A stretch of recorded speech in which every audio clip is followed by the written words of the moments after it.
Hello, good morning, good afternoon, or good evening, wherever you are on this beautiful planet of ours. Welcome to Sustainability in Your Ear. This is the podcast conversation about accelerating the transition to a sustainable carbon neutral society, and I'm your host, Mitch Ratcliffe. Thanks for joining the conversation today. We're going to talk food. Chocolate, coffee, nuts, and fruit. These are just a few of the everyday foods that we take for granted. But behind them is a global story of smallholder farms, fragile ecosystems, and political decisions that can make or break livelihoods.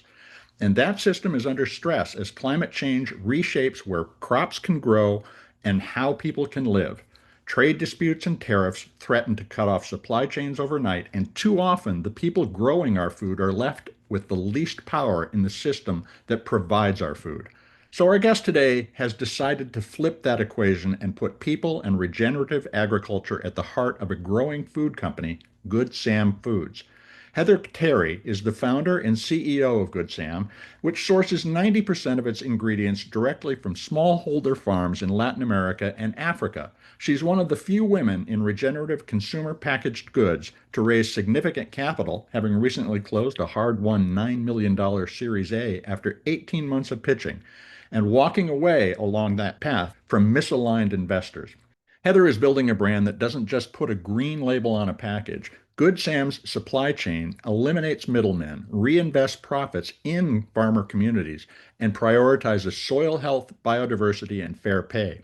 Their chocolates are made in Ghana by local employees. Their fruit chips come from women-led farms in Colombia, and they're developing biodegradable packaging from pineapple leaves that would otherwise be burned.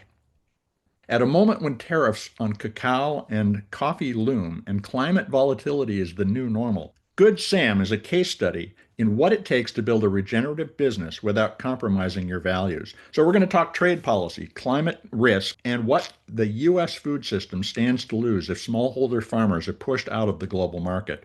We'll hear why Heather says she'd rather shut the doors than take the wrong money again.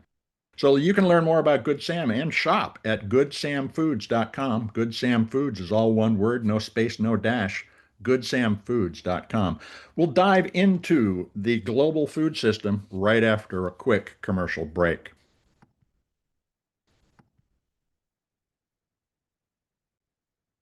Welcome to the show, Heather. How you doing today? I'm good. Thanks for having me, Mitch. It's great to be here. Well, thank you. It's a pleasure to have Good Sam on the show. Love the regenerative work you're doing.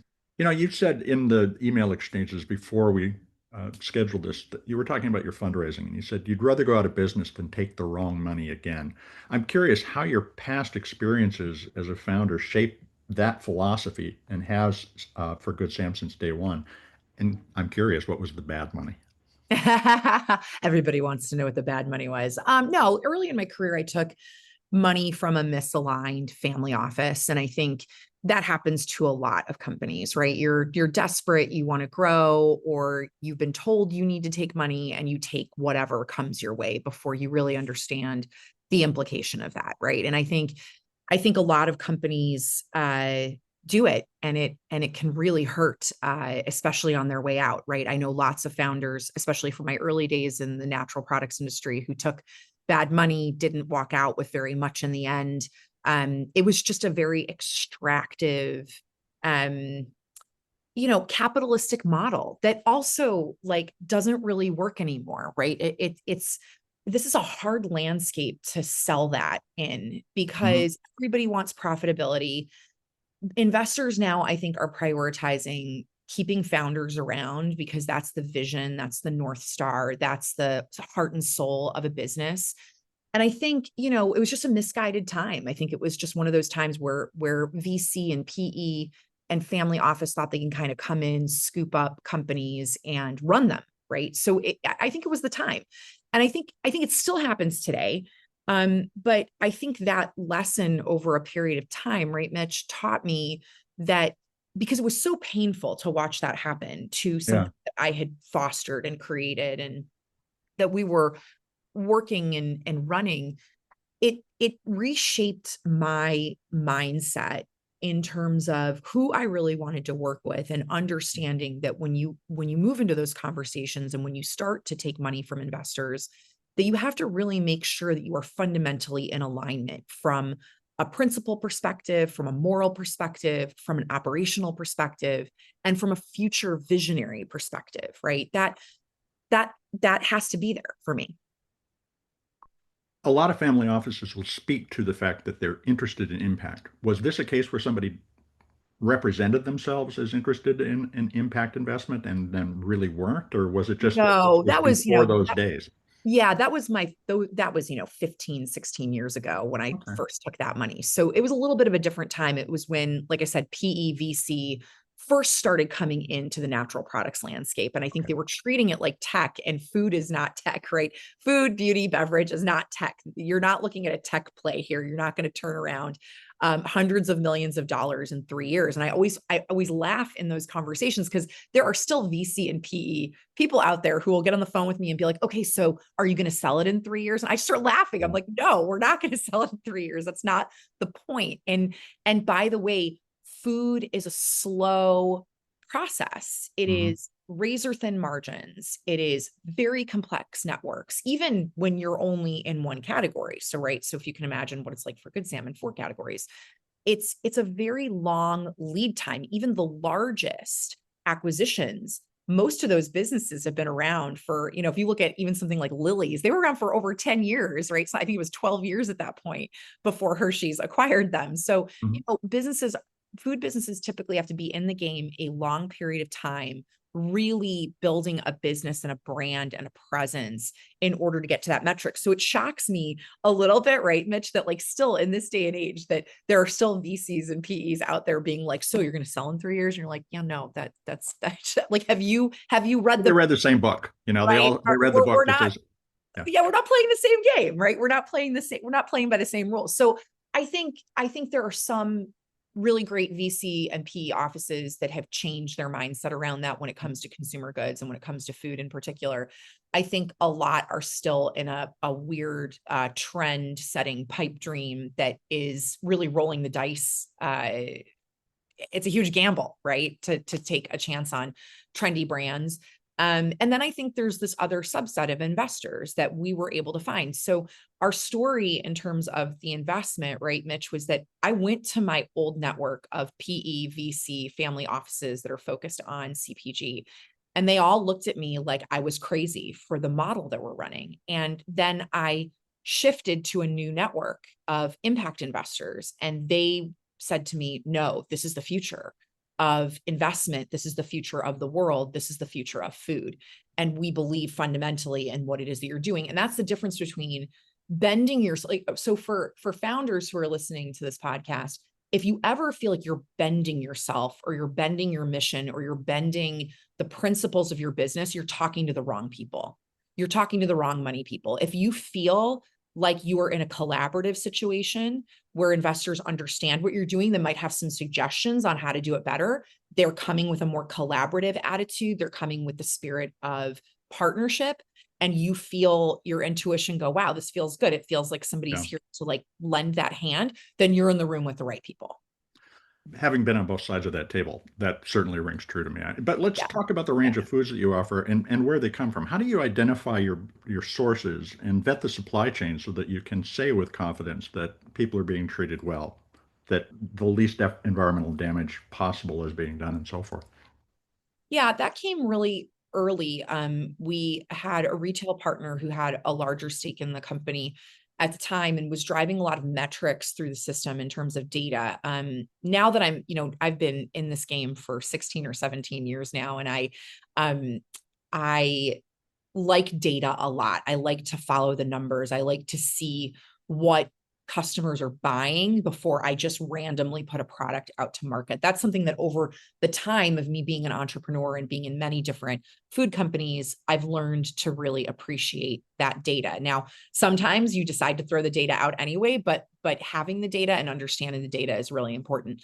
So we followed data and trends in commodities primarily, mostly data and consumer data and spending behavior from consumers. We're in a heavy commoditized business, right? To sit there and say, I'm going to go into coffee, chocolate, nuts, and fruit. It's commodities. This is not groundbreaking stuff, right? We have some innovation on the fruit side, but other than that, we're selling high quality commodities that are principled, right? Principled high quality commodities. So the data was really important in terms of what are consumers buying? Why are they buying it? Why should we put another offering out there? Where's the white space on the shelf? What is private label offering that we don't want to touch because it's too big? And what are they not touching? And where's the opportunity? And that was kind of how every SKU was born, right? And some of them worked and some of them didn't work.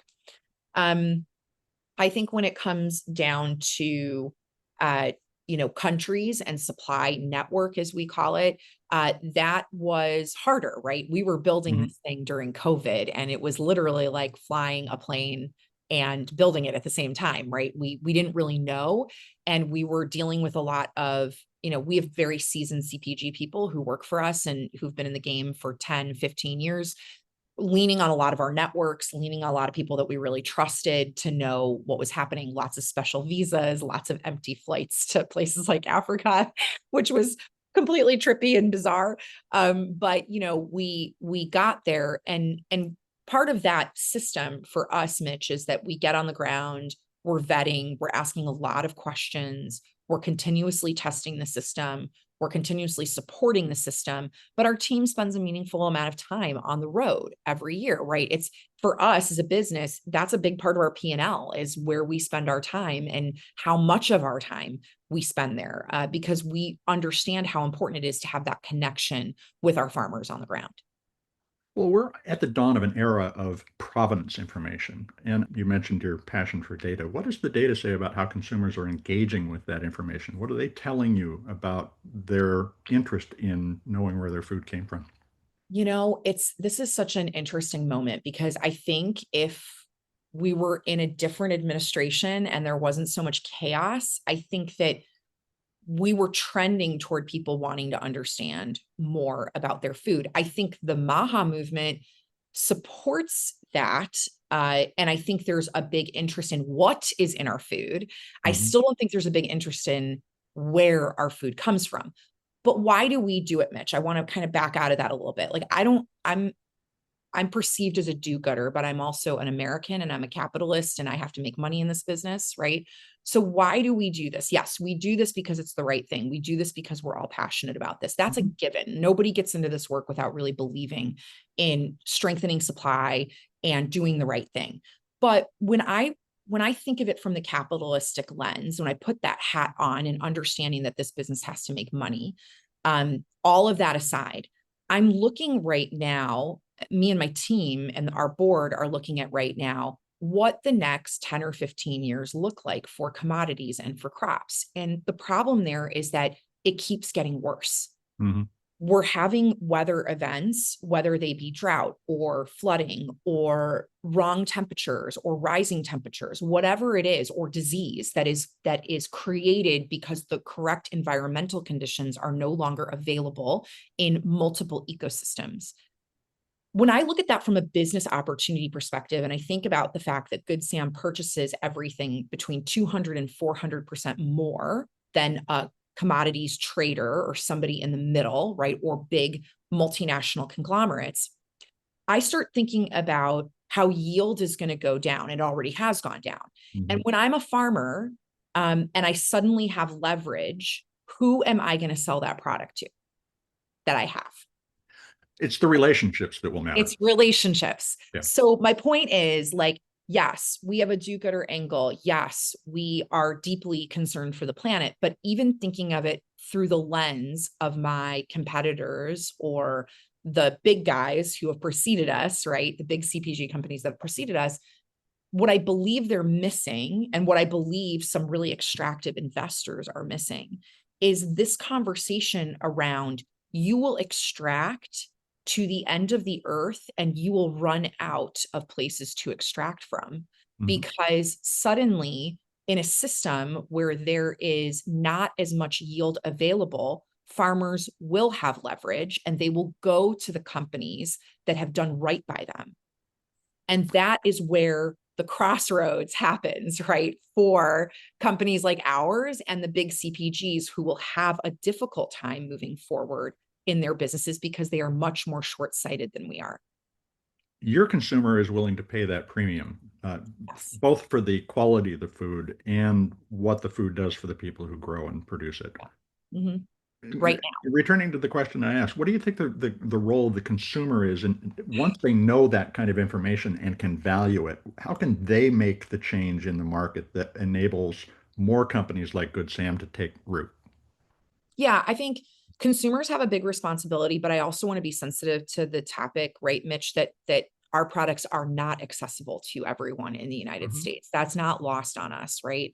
Um, this is a part of the leveling out of the market. Look, in the United States, we've never purchased food at the correct price. The aggregate grocery store model is broken. It is razor thin margin. Consumers are used to very, very low prices.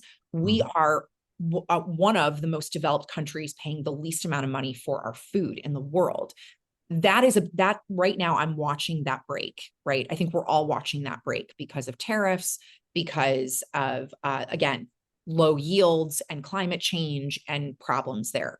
Just look at coffee as a commodity, right? And how coffee is struggling from a planetary perspective, from a tariff perspective, and then getting into the hands of consumers, right? Who rely on it, right? For better or worse, we're all addicted to coffee in the United States. Like that's a fact. And we drive a lot of revenue through coffee in this country. So yes, our consumers that can spend more money have a responsibility to show up and to spend their dollars to kind of put their money where their mouth is. For us as a company, though, we have to look at how, as we scale and we grow, we can make these products more accessible to lower income demographics. And that's something that is very much on our radar. This is not, sometimes people look at me and they're like, oh, you guys have created this like perfect company that like does all these good things. And then, but I've been very aware since day one. And if you talk to the team that I have today and the team that I've, team members who have come and gone in the last 5 or 6 years, they will all tell you that this has been a conversation since day one, that like we understand fundamentally that our products are not accessible to everybody. And right now, with what's going on in the economic landscape, that is so present in our thoughts, right? We understand that consumers are going to be hurting, and we're coming up with creative solutions to offer them these types of commodities coming into the new year at lower prices. And that's something that we're actively working on right now. Is one of the solutions to that challenge to have more regenerative food grown in the United States? One of them is, so we are working on that. Now, unfortunately, because of the way tariffs work, anyone who's exporting is getting a reciprocal tariff, and that is Right. also trickling into US pricing for US supply. This is the big joke. This is the big economic joke when it comes to tariffs and it comes to the food supply, right? It's like our government is in a silo and they're not talking to the right people about things. And even when they talk to companies like Walmart, they're not getting the full picture, because Walmart cares only about its shareholder price. It's not considering in that conversation all the layers below it, right? So I think we're missing, it's like a disjointed business, the way that the United States is operating right now. We're not talking to all the stakeholders, so we can't really understand the full implication. And I don't think we're going to see that full implication until January of next year. I think then we're going to really see what these tariffs do and what climate change and the reduction of yield for products is going to do to the US economy. We are in the last gasp of that economy, I believe, and I Yeah, hope. so too. About 75% of your products are already coming from regenerative sources. Mhm. The rest, you say, are in transition. What are the biggest barriers to getting that last 25% gap Yeah. closed? It's crops like pineapples Mhm. that need full sun and grow on the ground. And so planting cover crops and planting shade crops are, really, really hard. And so there are other ways that we're tackling that. But for things like pineapple, it's a 10-year transition. It's a lot of experimentation. It's a lot of figuring out what's going to work and what's not going to work. One of the things that we started doing in those groves is that the farmers are planting avocado trees and they're letting them grow to a certain height, and then they're uprooting them and they're putting them then in their own place, right? Hmm. So there's some experimentation going on there. Those farmers have already implemented practices like compost, working with different types of inputs that are moving them toward even USDA organic certification. They're all non-GMO verified, but they're still not quite there. In addition to that, right, Mitch, when we talk about regenerative, the cost for regenerative to farmers to get certified is very, very high. And I think what consumers don't understand is that the brand pays for a regenerative certification and the farmers pay for regenerative certification. There's a dual cost structure here, right? And not only is it the cost of the certification, which is quite high for them if you consider what they're actually bringing back into their pockets, but they also have to revamp certain practices in order to make that regenerative certification work. So my issue with regenerative certification is that, we're not regenerative certified. We provide all of our information to all of our retailers of what we're doing, how we're auditing. Some of our farmers are certified, but we as a brand don't participate in those programs. And what I've been very clear with the certifiers about is that this is still a very colonialistic lens that we are viewing certification through. These certifications have been handed down by the global north to poor farmers in the south. And until we can level the playing field financially for them to participate, not only from a financial perspective, but also from an ideological perspective, we're not helping, right? So a lot of our farms are very remote. They're indigenous. They are, and indigenous farmers, when you talk about regenerative certification, right, Mitch, they're looking at you like, what are you talking about? We've been doing this for thousands of years. Like, We why didn't are you change. saying I have to do this one thing? Like, we're taking care of the land. We're stewards of the land, right? So it's a really fine balance. And I think it's not one that we've gotten right yet. I want to dig into that, but we're going to take a quick commercial break and be right back. Folks, stay tuned.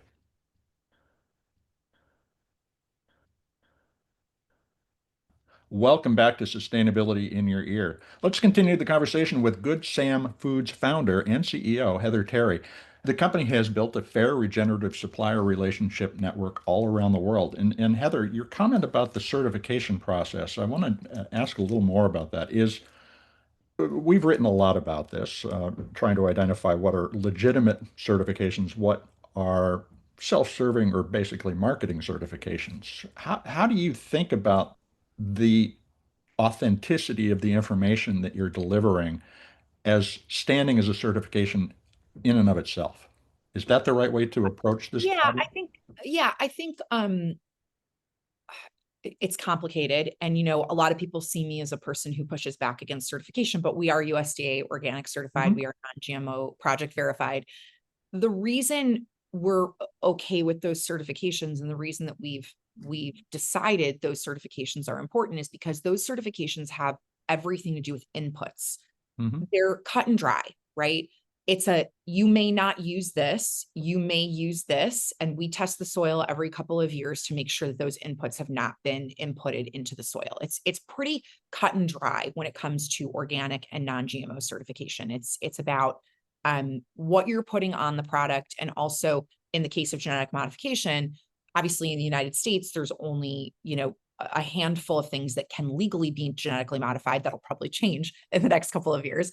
But around the world, we're trying to make sure that we're not disrupting nature. So we like the way those certifications work, and I think they're very standard, and consumers understand them.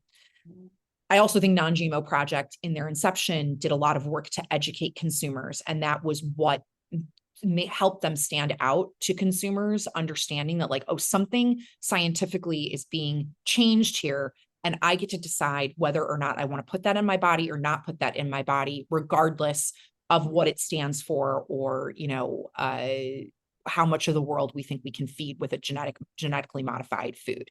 Fine. Okay. My issue and the company's issue around regeneration is that regeneration is extraordinarily complicated, right? We saw this 15, 20 years ago in natural products when Demeter tried to come to the forefront. And I would argue that Demeter is actually transcends regenerative. It is a very comprehensive certification. It's been around for an extremely long time. It's very well understood in Europe. It deals with organic, it deals with genetic modification, it deals with regenerative, it deals with land stewardship, right? It deals with all of these things. And consumers rejected it in the United States because they couldn't understand it and they couldn't understand what they were paying for when DEP was on a label. I think we're running into the same problem with regenerative, right? I think consumers don't understand it. And I don't think any group has come to the forefront to educate consumers. And what worries me about it from a consumer facing perspective, right, Mitch, is that there is a lost opportunity there for consumers to understand and to potentially pay more for those products. So, if I can summarize what you said, the challenge with a lot of the certifications that we see today is based on the fact that they're focused on inputs only, that not really systemic certifications. They're they address certain check boxes, but don't Yeah. address the entire system. Yeah, I think so. And I think regenerative is trying to cram it into that type of narrative, right? Mhm. Hey, if you do this, you're this level of standard. If you do this, you're this level of standard. Except that my ecosystem in Kenya is completely different than like all 5 of the ecosystems we work with in Colombia. And by the way, all 5 of those ecosystems in Colombia, because Colombia is the second most biodiverse country in the world, only behind Brazil, and Brazil is 10 times larger. All Mhm. of those ecosystems are different. So the rules don't apply the same way, right? So when I'm looking in Santa Marta and then I'm sitting in Tolima, I don't have the same ecological system and I can't get to the same level of standard in those 2 places.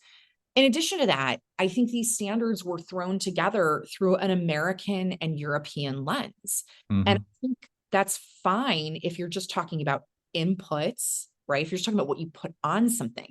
But when we're talking about land stewardship, you have to involve communities in that conversation. You have to involve farmers in that conversation. You've also accrued a certain perspective that gave you, as Yeah. you told me before, Yeah. kind of a insight into what was going to happen with the tariffs on cacao and coffee and other tropical crops. Why weren't you blindsided by that? How were the benefits of the network that you built prepare you for what has happened? Well, I'll tell you, when a politician gets up and they say something, I take them pretty seriously. And certainly coming into a second Trump administration, I really believed fundamentally that he was going to make good on everything that was in Project 2025. Mhm. And so when we started here, it was very funny. There's actually a funny story on LinkedIn, on my LinkedIn, about Expo West last year. For those of you who are not in the industry, Expo West is a big food trade show and it's lots of education and things like that. And I was running a roundtable on tariffs, and people came by. No one came to my talk, and people came by and they're like, "This will never happen. This will never happen." I was like, "I will bet you money right now here on the table, this is going to happen. He is going to do it." And sure enough, a couple weeks later, he did it. And we took that very seriously and we changed our prices immediately, right? Which I think a lot of other brands twiddled their thumbs and didn't know what Yeah. to do, right? But I take politicians very seriously at their word, and I prepare for everything that they say they're going to do, whether or not it happens. Because I think as a business leader and a business owner, you have to be prepared for those variations in politics and government all across the world, right? We deal with lots of different governments and we deal with lots of different things. The difference is most of the governments that we are dealing with are trying to get US export, US and European export. They want to do business with the United States because it's fundamental to their GDP. It's fundamental to the health of their countries, right? What we don't understand in the United States, because we've taken it for granted, is that we actually very heavily rely on other countries for food and goods and services even. And we're going to test that here in the next couple of months. To our infinite chagrin, I believe. But I think so. I think so. But I think what's good about that, Mitch, like, right, when I really think about what's good about that, right, I think I want to look at the silver lining here too. I think agreed. tariffs and inflation are going to cause customers to value quality. I think it's going to cause them to buy less. The United States alone, if we took all the consumption of the United States and we put it in every country around the world, we'd need 3 planets to sustain that. So maybe we start backing off on how much we buy and we prioritize values and brands and things that really matter to us. maybe we start to think about where stuff actually comes from and what the consequence of that is, which we've never had to do as a nation or as a people. I think those are actually some of the positive outcomes that could happen here. Now, I think very poor and unprivileged people in this country are going to suffer tremendously. And I think that that's a big, big challenge. Absolutely. Noting one of the things that you just said, you raised your prices immediately, but that also insulated you from accusations that you were using shrinkflation strategies, that you were Right. making smaller Yeah. product packaging and so Yeah, forth. absolutely. There's a lot of value in actually dealing with the world as it is. Yeah, I think so. And, companies, what we have to always remember about businesses in the US is that like old businesses, big CPG conglomerates, I know they're trying. I've sat on the stage with them at Climate Week, various regenerative ag summits. I'm going to one in Europe in a couple of weeks that it's the same thing. They're doing what they can where they can. But we have to remember that the way that those businesses were set up fundamentally works against sustainability, justice, and inclusion. It is an extractive model that prioritizes profit at all costs. And what we're here to prove as a business, Mitch, is that you can do the right thing for the planet, for the people who steward those crops, for the business, and for the end consumer in totality, that business model can actually work, right? And that's the new paradigm. That's the shift that we're looking for in the marketplace. I think we have a cohort of other brands that feel the same way. What was interesting to me and tied into that is your sustainability model, Somos, which is Spanish for we are, and it's built on the African concept of Ubuntu, which translates to I am because we are. Yeah. You just described a we, but Mhm. that we is always in negotiation. How do we make it bigger and not just more profitable and exclusive?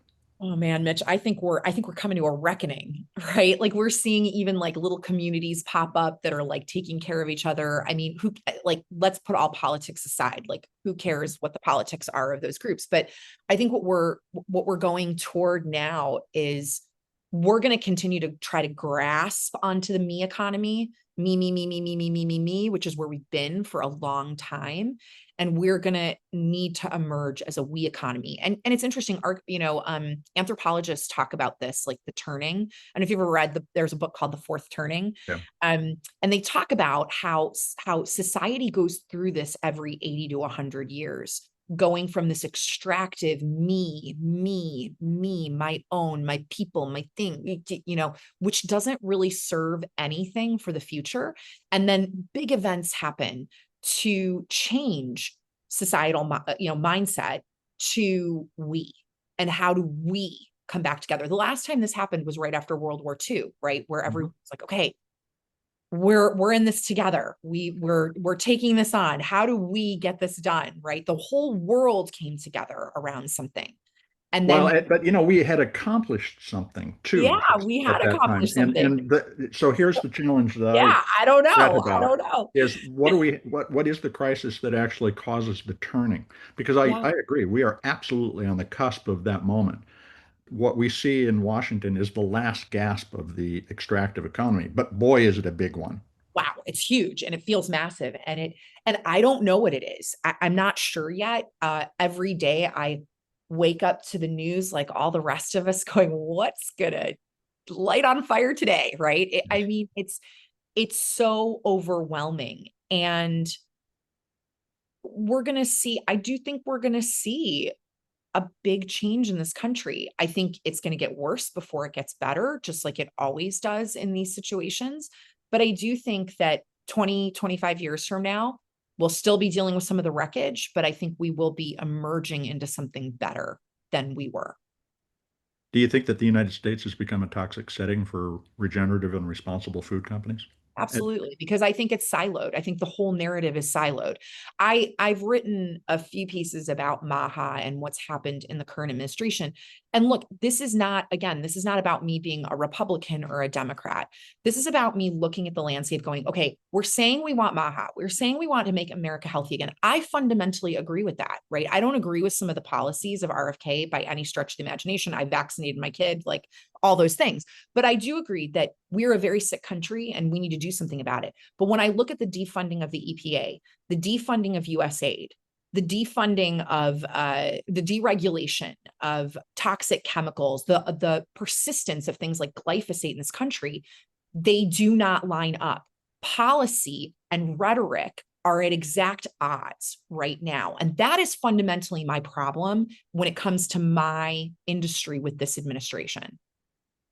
So, do you envision a time when the United States pays a little more for its food, but is also healthier? Because of all the advanced economies in the world, we are the least healthy. You have 5 minutes with Bobby Kennedy. What do you tell him? I tell him he's got to negotiate because the policy and his promises don't line up and they never will. And eventually people wary of that, Mhm. right? Eventually people will turn on you in that. And I've fought my whole career for better food. I've put out natural products, non-GMO verified, organic, fighting for better products on shelf across the board, failing spectacularly, right, Mitch, in big box conventional with natural products Mhm. early in my career, spending lots of money, the consumer not being ready for it because we're not educating them from any standpoint. This there's a really interesting moment here where you have the ear of the American consumer. And if you Mhm. don't get it right, it will fail again. And this time, I don't know if it's recoverable. Why? Because big banks and VCs are buying up farmland in the United States at an Mhm. alarming rate. This is our opportunity. If you can't get policy to line up with your principles and your rhetoric on the health and human services side, it is going to take decades to recover from this. We are headed for a reckoning, I think and so. we are going to need to learn a lot from it. I think so. I think so. As you think about Good Sam and the years ahead, you've closed around recently and so forth. Yeah. What's ahead? What can shoppers expect from you as you learn through this crisis?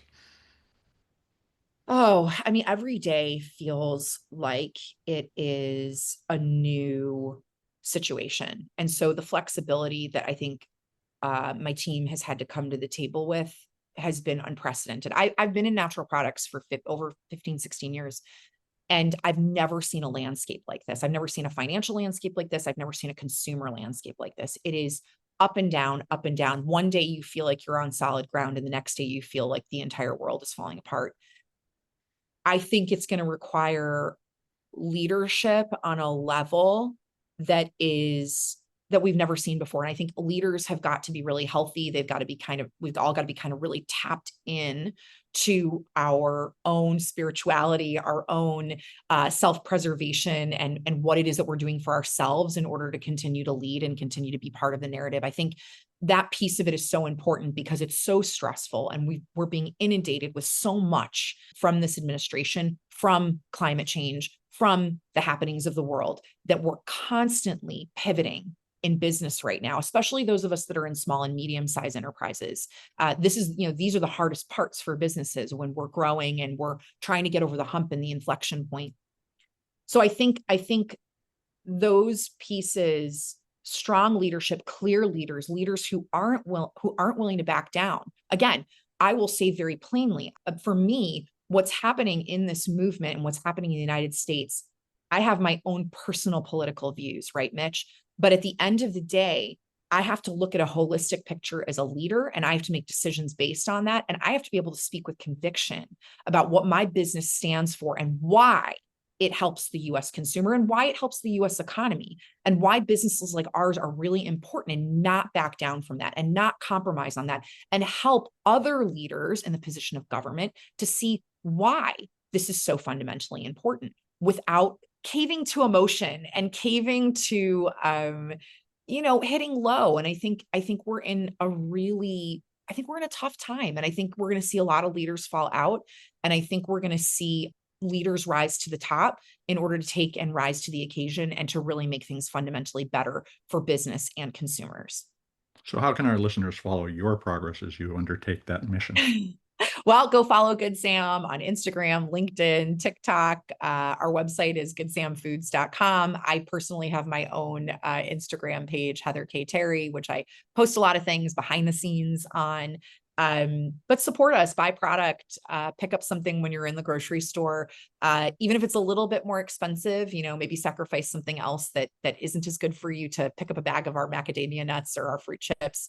That makes a huge difference. I know we don't think about it often because we think of going to the grocery store as like this passive process, but every time you pick something up off the shelf, I've said this my entire career, you are voting, you're sending a signal to a company. You're sending the signal of, I accept this. I will purchase this. I will feed myself with it. I will feed my family with this. When you reject certain things on shelf, you are sending a very clear signal to companies to stop making things, to stop extracting, to stop doing the practices that they are doing. So, and don't waste food, right? Don't waste food so that you can put your money toward really high quality food that is doing the right thing. That is my ask to everybody listening. Well, I hope that everybody appreciates the weight of the decisions that they make at the Yeah. store. And thank you very much, Heather, for the time today. It's been fascinating. Thank you, Mitch. Great questions. I really appreciate your time.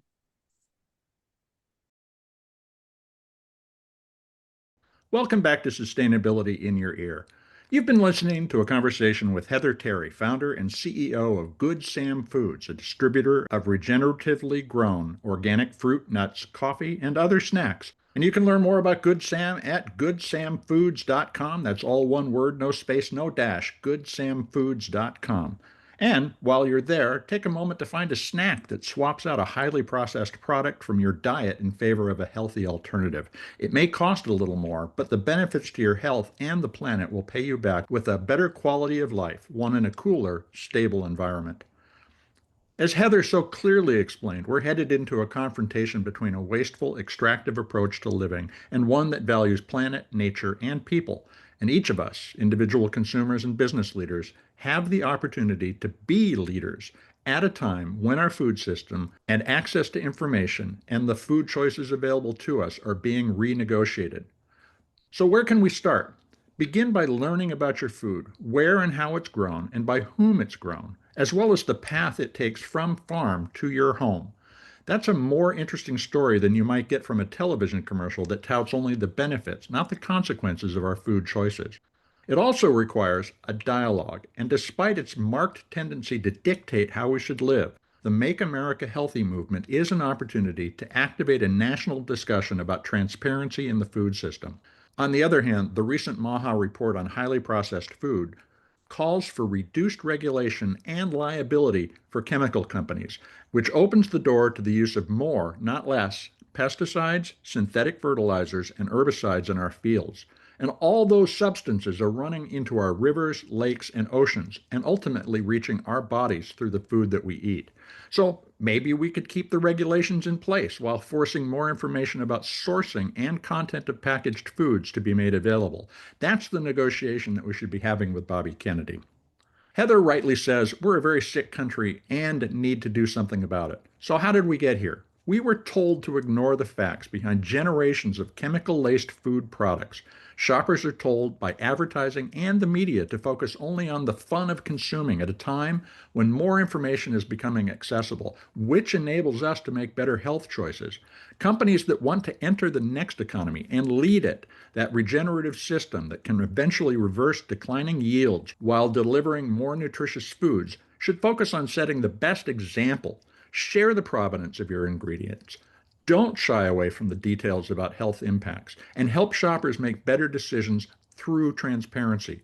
When we're at the store, each of us can also be a leader. We can send that vote for healthier food that Heather talked about by making more informed choices. So get to know your food. Leadership at this critical moment needs to come from the top and from the bottom, meeting in the middle to produce a healthier, small d democratic food system, one where we all have a voice and we all have the ability to make meaningful choices that change our health outcomes. And as always, Sustainability in Your Ear will stay tuned to this conversation, so watch for more interviews on this topic. And I hope you'll take a moment to look at any of the more than 500 episodes of Sustainability in Your Ear we've got in the archive. We've got shows you can share with your community to get them thinking about these issues. And writing a review on your favorite podcast platform can help your neighbors find us. Folks, you're the amplifiers that can spread more ideas to create less waste. So tell your friends, your family, and coworkers that they can find Sustainability in Your Ear on Apple Podcasts, Spotify, iHeartRadio, Audible, or whatever purveyor of podcast goodness they prefer. Thank you for your support. I'm Mitch Ratcliffe. This is Sustainability in Your Ear, and we will be back with another innovator interview soon. In the meantime, folks, take care of yourself, take care of one another, and let's all take care of this beautiful planet of ours. Have a green day.